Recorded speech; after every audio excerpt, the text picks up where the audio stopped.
Hey guys, welcome back to my channel. তো আজকে আমরা সবাই মিলে রথের মেলা দেখতে যাচ্ছি।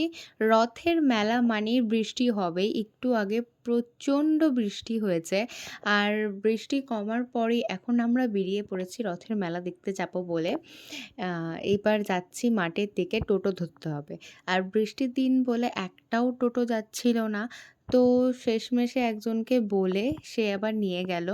রাস্তায় এত জ্যাম ছিল যে আমার সেই ক্লিপটা নিলে তোমাদের দেখাতে সুবিধা হতো। এত জ্যাম ছিল যে আসতে পারছিলাম না। তারপরে আমরা চলে আসলাম রথের মেলাতে। এখানেও এসে দেখছি পা ফেলার জায়গা নেই। তার মধ্যে থেকে পাশ থেকে একটা মহিলা বলছে, "আমি একটা মানি ব্যাগ পেয়েছি।" মোটা ছিল মানি ব্যাগটা, কিন্তু ওর মধ্যে থেকে খুলে দেখছি যে শুধু প্রেক আর পেরেক। এটা নিয়ে একটু হাসাহাসি করার পর এই যে কৃষ্ণনগরের রথ, এত সুন্দর হয় কৃষ্ণনগরের রথটা, খুব সুন্দর। আমাদের কৃষ্ণনগরে আরও কয়েক জায়গায় রথ হয়েছে, তবে সেগুলোতে আমরা যাইনি। আর এই যে আমি আবিরকে বলছি যে, "তুই কি কিছু কিনবি নাকি?" ও বলছে, "হ্যাঁ, আমি কিছু কিনবো না?"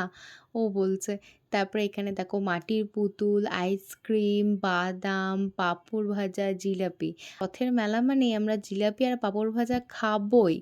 আর এখানে দেখো কত কিউট একটা রথ, কত সুন্দর ছোট বাচ্চারা, আমাদের এখানে বাচ্চারাও রথ নিয়ে বেরোয়, খুব সুন্দর লাগে দেখতে। তারপরে আমরা চলে আসলাম ফুচকার দোকানে, ফুচকা খাবো বলে, কিন্তু লাইন ভীষণ। ফুচকার জন্য তো একটু লাইন দিতেই হয়। এ করে ফুচকা খেয়ে লাস্টে আইসক্রিম খেয়ে এবার আমরা বাড়ি যাচ্ছি। আমার ভিডিও যদি তোমাদের ভালো লাগে অবশ্যই লাইক, কমেন্ট, শেয়ার করে দিও। Tata, bye bye.